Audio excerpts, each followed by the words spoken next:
इस भाव साम्राज्य में, तो गोविंद की कृपा जिससे प्राप्त है उसी का प्रवेश संभव है। माता यशोदा और समस्त ब्रजवासियों के अंतर हृदय में इतनी प्रसन्नता की अनुभूति हुई, सूरदास जी ने उसको गाया। आज गोविंद मैया बोलने लगे। एक और विचित्र बात है,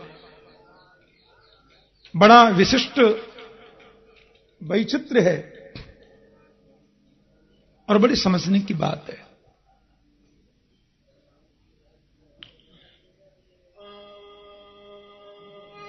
ब्रज की गोपियां तो कोई न कोई बहाना ढूंढती हैं। नंदरानी के आंगन में आज गोविंद नृत्य कर रहे थे, और ये जो गोपियां हैं ये तो साक्षात वेद की ऋचा हैं, साक्षात वेद के मंत्र गोपियों के रूप में हैं। एक ऋचा स्वरूपिणी गोपी ने परब्रह्म को नंदरानी के आंगन में नृत्य करते देखा। उन हजारों गोपियों के पास में वो गोपी आ गई और मुस्कुराने लगी। उन गोपियों ने पूछा क्या बात है? बोले श्रृणु सखी कौतुक में कम नंदन के तांगणे मया दृष्टम गोधुलिधू सरितांग नृत्यति वेदांत सिद्धांत। यह वेदांत प्रतिपाद्य जो ब्रह्म है, उस वेदांत प्रतिपाद्य ब्रह्म को मैंने नंदरानी के आंगन में गोधूली में धूसरित होकर नृत्य करते हुए देखा है। गोधूलि धूसरितांग नृत्यति वेदांत सिद्धांत। अन्य गोपियों के मन में भाव हुआ, उसका दर्शन हम कैसे करें? घर की सारी मटकियां फोड़ दी। सासू जी आई, बोले बहू मटकी कैसे फूटी पड़ी है? बोले नंद जी के छोरा आए और मटकी फोड़ के चले गए। देखो मैं जाऊंगी तो बात ज्यादा बढ़ जाएगी, बहू तुम जाओ सब और हमारी तरफ से उल्हानो देखिए और नजरानी की ये ठीक बात ना है। गोपी ने मन में विचार किया, या उल्हाने के बहाने लाला के दर्शन तो है जाएंगे। रोज कोई ना कोई बहाना। अब मैया तो सत्यनारायण जी की पूजा कर रही।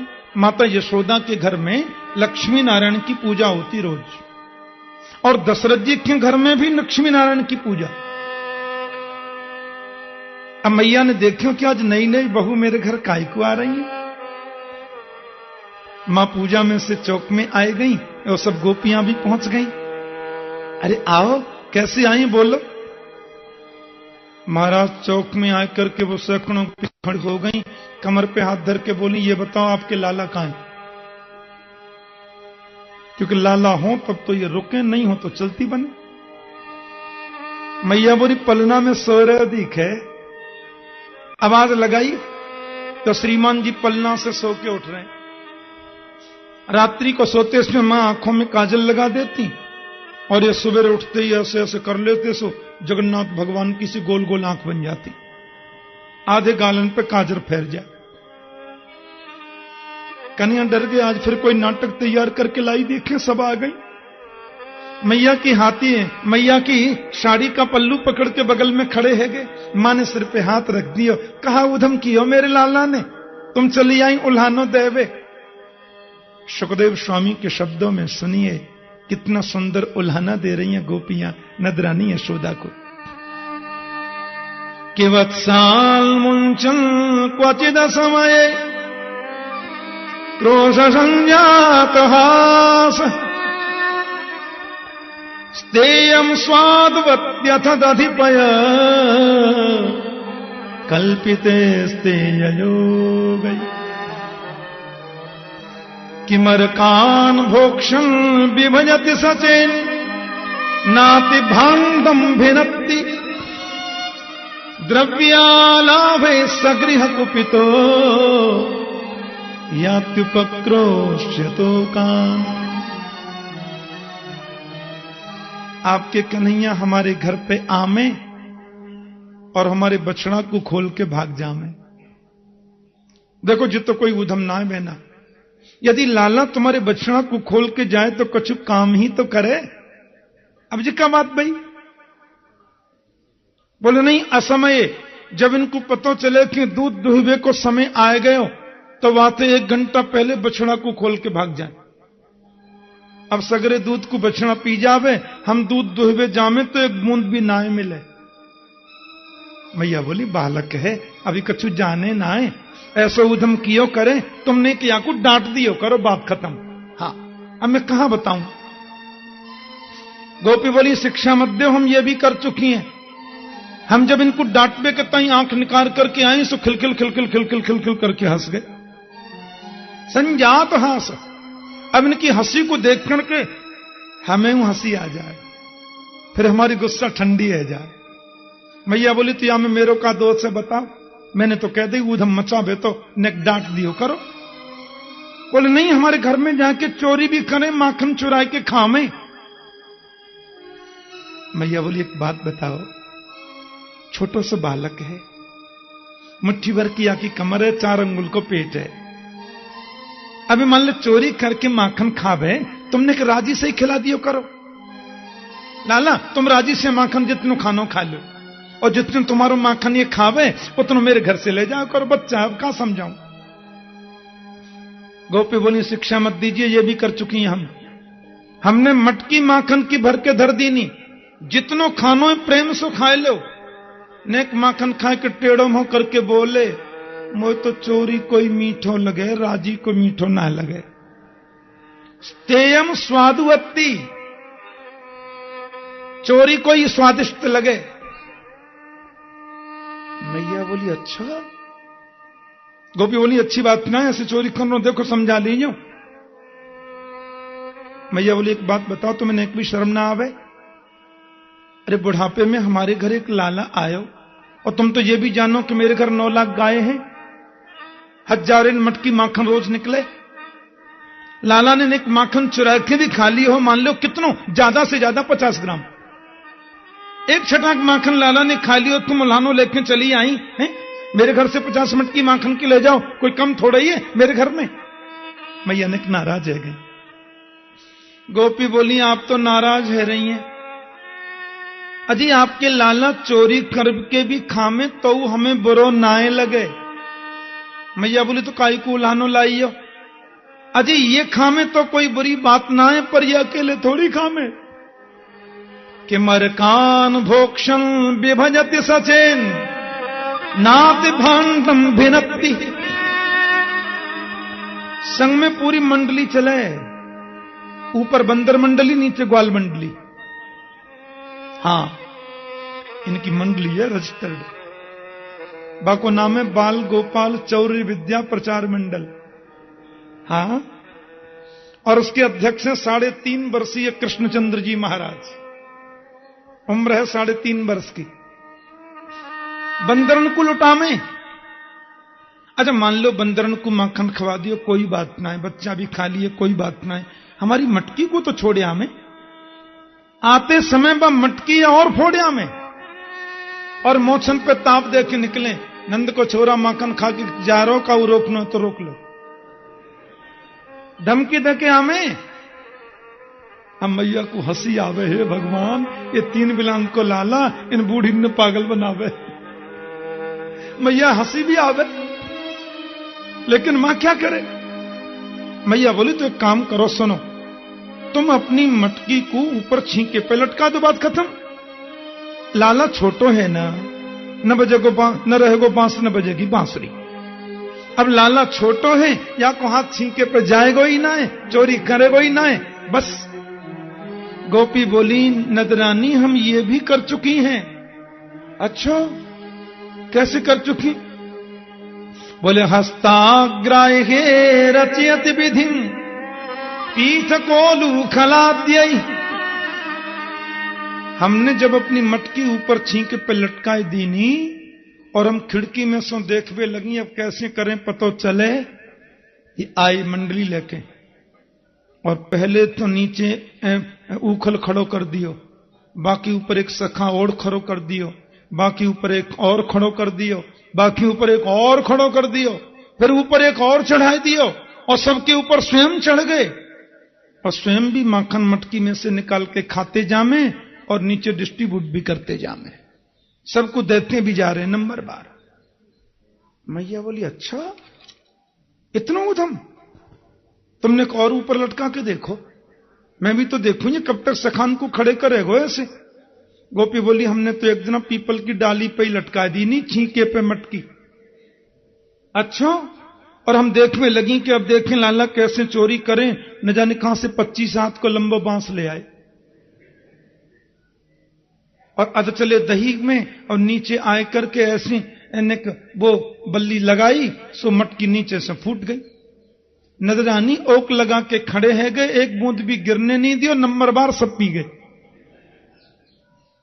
अच्छा, तुम अपनी माखन की मटकी को अंधेरी कोठरी में धर दो, या को अंधेरे में बहुत डर लगे हुआ से माना जा सके। गोपी बोली हम ये भी कर चुकी हैं।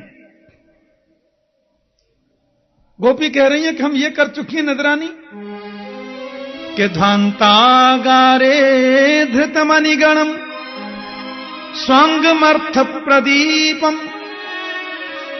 आपने जो लाला को कड़ूला पहना रखे हैं ना, मणिन के कड़ूला, हीरान के कड़ूला, हां अब नजरानी अंधेरी कोठनी में जामे ना और ऐसे हाथ करें सो उनके प्रकाश से और कछु दिखे चानी पर मटकी तो मां भी दिख जाए। मैया को गुस्सा आएगी और कड़ूला उतार भी लगी, अब या को पहनाऊंगी नहीं, या कि भाग में ही ना आए, अब रहन दो, बहुत पहन लिए जाने, इनको दुरुपयोग करे। गोपी बोले देखो उतारो मत। मैया बोली तो क्या करूं? बोले हम जब चली जाएं तो नेक डांट दीजिए बस। इसका मतलब उल्हाना तो बहाना है, इस उल्हाने वो तो गोविंद का दर्शन करने आती है। मैया बोली मेरी तो कुछ समझ में भी ना आवे, लाला को डांटन भी ना दे और उल्हानो भी सुनाती जा रही है। बोले ना हम जब चली जाए तो निक समझा लियो, कोई बात ना है। अब इन गोपियों में एक गोपी खड़ी थी 50 वर्ष की, सबसे बड़ी गोपी थी, तगड़ी भी थी। मैया बोली तुम कैसे चुपचाप खड़ी हो बहना, तुम सुनाओ। वो बोली मोह तो शर्म आवे बतावे में। अच्छा तुम्हारे संग कहा ऐसो भयो? बोले परसों की बात है, मेरे पतिदेव को 51वां जन्मदिन हमने सबने मनायो। मैंने घर में श्री सत्यनारायण जी की कथा हो रखी, आचार्य श्री पधारे कथा सुनाए वे। मैंने सब संतन को निमंत्रण दिया और बड़े बड़े विप्र भी आएंगे। सत्यनारायण की कथा से पहले ही कन्हैया गए और पाटा पे जाके बैठ गए और हमसे बोले भाभी जी हमारा भोग लगाओ। हमने कि लाला जी तो कोई बात ना है, ऐसे कैसे भोग लगा, ऐसे भोग ना लग सके। हां अभी सत्यनारायण जी की कथा होएगी, ब्राह्मण संत भोग लगावेंगे, भोजन पावेंगे, बाद में आप हमारे संग बैठकर प्रसाद ग्रहण कर लीजिए। अच्छा हमसे भी बड़ा कोई सत्यनारायण का? मैंने थोड़ी डांट लगा दी, छोटे बालक हैं, सो रूठ करके उठ के चले गए और मेरे घर के द्वार पे बाहर जाके बोले अंदर मुंह करके भाभी तुमने सच्चे सत्यनारायण को अपमान किया होगी सो देखी जाएगी, आज तुमको ही बताएंगे। मुझको बहुत हंसी आई, नन्ना सो लाला 3.5 वर्ष की उम्र। चले गए, दिन भर कन्हैया मेरे घर नहीं आए। सैकड़ों संतन के भोजन भये, हजारिन ब्राह्मणन ने भोजन किए, सत्यनारायण जी को प्रसाद पूरी गोकुल नगरी में मैंने बांटे हो। लाला आए नहीं, माने आए ही नहीं। मेरे पति बहुत थक गए बेचारे, सो गए गहरी नींद में। रात को 12 बजे जाने कौन सी खिड़की में है कि तुम्हारे कन्हैया मेरे घर में घुस गए नजरानी, और मेरी लंबी चोटी मेरी पति की दाढ़ी में बांध के भाज गए। पति भी गहरी नींद में, मैं भी गहरी नींद में, हमको का पता चले। मन की लंबी दाढ़ी मेरी चोटी में कसके बांधी नहीं, और जाने कहां से भाज गए। रात के 1:30 बजे मेरे पतिदेव को बड़ी जोर की प्यास लगी और पानी पीवे के टाइम जैसी पतिदेव उठे सो बिन की दाढ़ी और मेरी चोटी दोनों खिंचे। अब मैं हल्ला मचाऊं, क्या कर रहे हो, क्या कर रहे हो? पति बोले क्या कर रही हो, क्या कर रही हो? अजी क्या कर रहे हो? बोले क्या कर रही हो? बोले क्या कर रहे हो? बोले क्या कर रही हो? हम दोनों ही परेशान भाई। नजरानी दीपक जलायो, मेरे पति की दाढ़ी के 25% बाल उखड़ गए। ऐसो ऐसो ऊधम मचामे लाला। नजरानी को आई जोर से हंसी। अच्छा ये छोटो सो लाला इतना ऊधम? गोपी बोली आपके सामने छोटे दिखे, बाहर गली में जाते ही चौकड़ी भर के भागे, पेट में 1.5 हाथ की दाढ़ी है नजरानी। और परसों मेरे घर भी सत्यनारायण की कथा भाई, मैं पंजीरी भून रही रसोई घर में, सो मेरे पास जाकर बोले भाभी जी राम राम। मैंने कि आओ कन्हैया। ओहो आज तो लाला बड़ी जल्दी नहा के आ गए। बोले हाँ अब हम जल्दी नहावे। पर भाभी तुमने पूरे घर के आंगन में गोबर को चौका काई को दे रखे हो?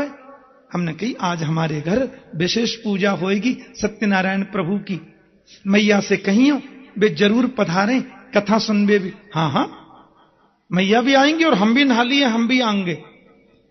पर भाभी जी एक तो बताओ तुम्हारे श्री सत्यनारायण जी कहां हैं? हमने कि वो तो बरामदे में सिंहासन पे बैठे हैं। वहां पे मत जाइयो लाला, बच्चा ना जामे ऐसे पूजा में ना, हम तो दूर से दर्शन कर लेंगे।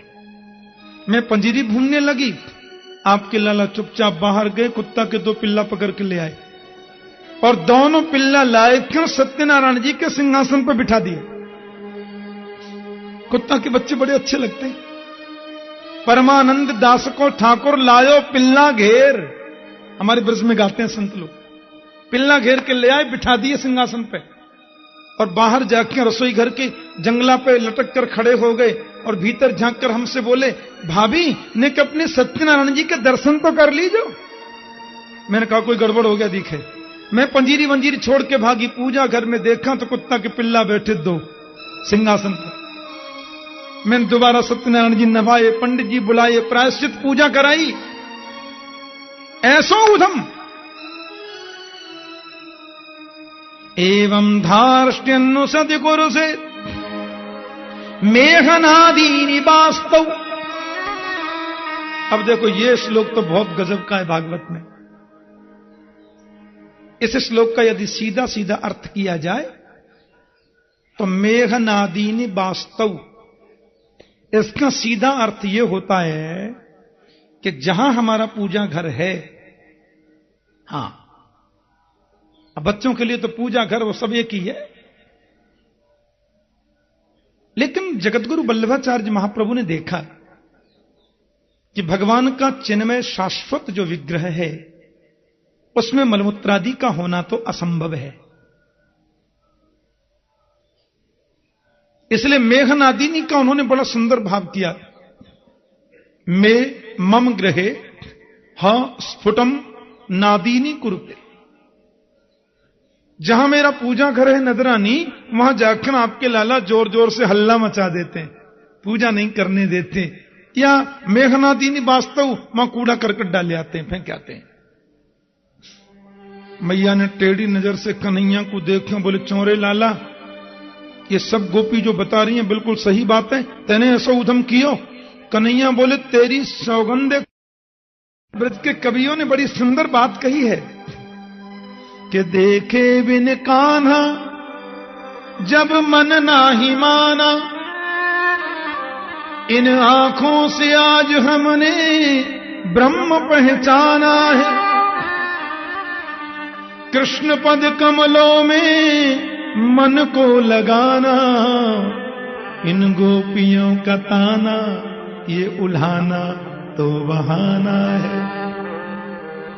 कृष्ण पद कमलों में मन को लगाना, इन गोपियों का ताना ये उल्हाना तो बहाना है। ये केवल बहाना है, वास्तव में उल्हाने का कोई मतलब नहीं है। बल्कि गोपियां तो माखन सजा के रखती हैं और उनको बुलाती हैं, आज मेरे अंगना में आओ नदलाल, आओ गोपाल, दर्शन की प्यासी गुजरिया श्याम, बुलाती हैं। और आ जाए कन्हैया तो उनका हाथ पकड़ लेते हैं, काय को आए, कहां से आए, कैसे आए। गोविंद भी बड़े बड़े नाटक करते हैं। मैया ने खूब डांट लगाई, फटकार लगाई। आदरणीय सुखदेव जी महाराज कहते हैं कि एकदा क्रीडमानास्ते रामाद्या गोपदारका कि कृष्णो मृदं भक्षितवान् इति मात्रे न्यवेदयन्। ब्रजवासियों के संग खेल रहे थे कन्हैया। आपने कल तक खूब ज्ञान की बात सुनी है, ध्यान देना। हाँ, घर छोड़ के वन में जाने की खूब कथाएं सुनी, नाक बंद करके पेड़ पर उल्टे लटक कर तपस्या करने की खूब कथाएं सुनी, कंठभर पानी में खड़े होकर गायत्री अनुष्ठान की कथाएं सुनी हैं। आंख बंद करो, नाक बंद करो, अंदर घुस जाओ, भीतर चले जाओ, समाधि लगा लो। कल तक आपने बहुत सुनी कथा। आज का दिन तो रसगुल्ले की कथा का है, क्योंकि उस समाधि का, उस ध्यान का, उस आसन का, उस प्राणायाम का जो फल है वो फल आज है। ये गोविंद ही तो सबका फल है। अब तो ब्रजवासियों के बीच में खेलते खेलते कन्हैया ने इतना बड़ो माटी को डेला लेके मुंह में धर लियो। ब्रजवासी बोले, तेने कहा खाए रे बाल? बोले सब पकड़ करके ले आए महाराज नजरानी के पास। कृष्णो मृदम भक्षितवान इति बात में निवेदयन। मैया तेरे लाला ने इतना बड़ो माटी को डेला खा लियो। भगवान सुखदेव कहते हैं, परीक्षित, मैया ने जैसे ही सुनी कि लाला ने माटी खाई तो साग्रहित्वा करे कृष्णम उपालभ्य हितैषिणी। मैया ने तुरंत लाला को हाथ पकड़ लियो, साग्रहित्वा करे कृष्णम, और हाथ पकड़ के भीड़ के बीच में खींच लियो। चौरे, तेने माटी खाई? कन्हैया बोलू तेरे सखा कह रहे तेने माटी खाई।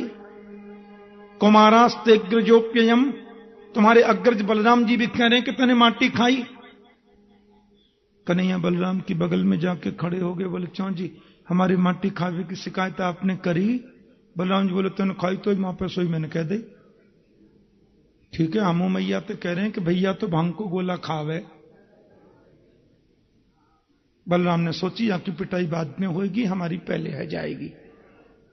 मैया देख बात ऐसी है, मेरे सामने तो लाला ने माटी खाई ना है, और पीछे कबू खाई हो तो मुझे पता ना है। मधमंगल बोले, बामन को बेटा हूं, चुटिया की सौगंध खा के कह रहा हूं, इतना बड़ा डेला मेरे सामने खाए। मैया बोली तू सही से बता तेने माटी खाई? मैं काऊ की बात नहीं मानूंगी, पर बिल्कुल सही बताइयो। सुखदेव जी बोले, परीक्षित सावधान। राजा बोले क्या हुआ? बोले अब हरिश्चंद्र जी बोल रहे हैं, सत्य बोलेंगे, सत्य के अलावा कुछ नहीं बोलेंगे। गोविंद हाथ जोड़कर खड़े हो गए और उन सैकड़ों सखाओं के बीच में अपनी सफाई प्रस्तुत कर रहे हैं। ना हम भक्षितवानंब सर्वे मिथ्याभिशंसिन यदि सत्य गिरस्तर्हि समक्षम पश्य मे मुखम। सब झूठे हो गए। ये ब्रजवासी सब झूठ बोले, मैया मैं तेरी सौगंधे खा के कह रहा हूं, बिल्कुल मैंने माटी ना खाई। और सर्वे मिथ्या विशंसन, ये सब झूठ बोले। और यदि सत्य गिरस्तर ही समक्षम पश्चिमे मुखम, तो कोई विश्वास न है तो हमारे मुंह में देख ले, हम कोई झूठ थोड़ी बोल रहे हैं। मैया बोली चल मुंह खोल के दिखा। आहा, कौन पकड़ लिया मैया ने? चल मुंह खोल। और जैसे ही मेरे गोविंद ने अपना मुखारविंद खोला, पूरा ब्रह्मांड कृष्ण के मुंह में दिखाई दे रहा है। सुखदेव जी कहते हैं परमात्मा की शक्ति है ऐश्वर्य शक्ति। उस ऐश्वर्य शक्ति ने सोचा इस ग्वालिनी यशोदा को पता नहीं जिसका उसने कान पकड़ा है वो चीज क्या है। मेरे को अवसर मिले तो मैं दिखाऊं कि जिसका तू कान पकड़ती है वो है क्या। और उस ऐश्वर्य शक्ति को मिल गया मौका।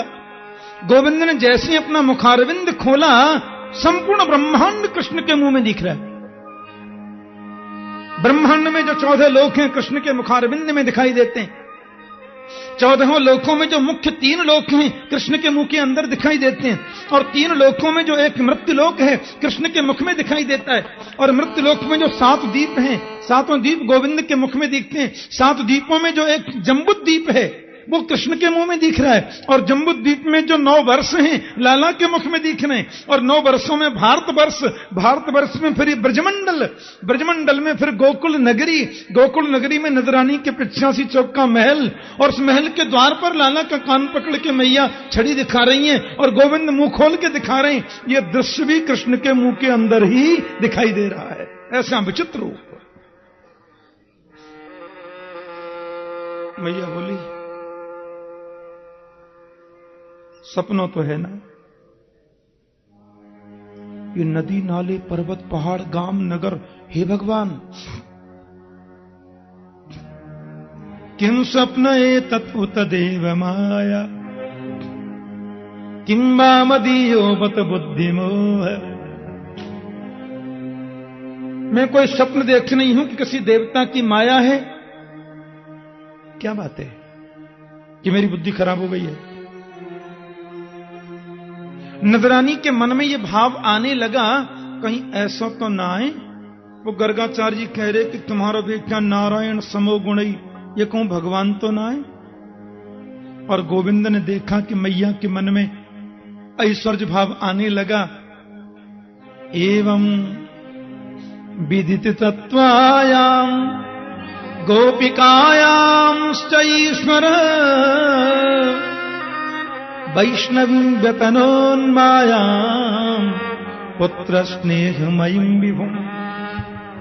भगवान ने अपनी वैष्णवी माया को आदेश कर दिया, बोले यहां ऐश्वर्य शक्ति की जरूरत नहीं है, यहां माधुर्य शक्ति की आवश्यकता है, और जो कुछ भी मैया ने देखा तुरंत दूर करो। और महाराज जैसे ही ऐसा हुआ गप से मुंह बंद कर लिया। मैया बोली लाला मैंने तेरे मुंह में अबाल कछु देखियो। कन्हैया बोले सपना देखे होएगा ना बेटा, बड़े पर्वत पहाड़ देखे, बड़े नगर नदी नाले देखे। गोविंद ने मुंह खोल के दिखा, देखियो मेरे मुंह में तो कछु ही ना है। इतनी भोली है यशोदा। बोली तो फिर सपना ही होएगा बेटा, मोह का मालूम। बोलो जय श्री कृष्ण। वैष्णवी माया के आदेश से ऐसा हो गया। वैष्णवी व्यतनोन्मायाम पुत्र स्नेहमयीं विभुम। एक बात कहूं, यशोदा का मतलब क्या है? हम लोग थोड़ा चिंतन करें इस विषय पर। यशः ददाती थी यशोदा। देखना, राधा रानी की माता का नाम है कीर्तिदा, कीर्ति, और कृष्ण की मां है यशोदा। और व्याकरण में देखें, हम साहित्यिक भाषा में देखें तो कीर्ति माने यश और यश माने कीर्ति। कीर्तिम ददाती थी कीर्तिदा, यशः ददाती थी यशोदा। यश और कीर्ति एक ही तो मतलब है। गोविंद की लीलाओं का रसास्वादन करें, गोविंद की लीलाओं में अपने आप को सम्मिलित कर लें, भगवान की सेवा में समर्पित हो जाएं, फिर भी यश की कामना मन में न आने दें, वही यशोदा है। सवही मान प्रद आप विमानी। दूसरे को मान देना, स्वयं की आकांक्षा न रखना, यह विमानी का लक्षण है, यशोदा का लक्षण है। लाला दूध पी के सो गए थे और मैया प्रातः जल्दी उठी और उठकर के महाराज बस वो दही बिलो रही हैं।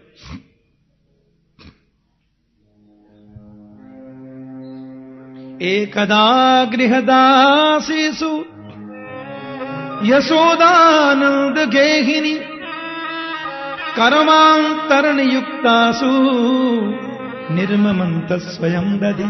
थोड़ा ध्यान से सुनना। पूर्व जन्म में बड़ी तपस्या करी थी माता यशोदा ने और नंद बाबा ने।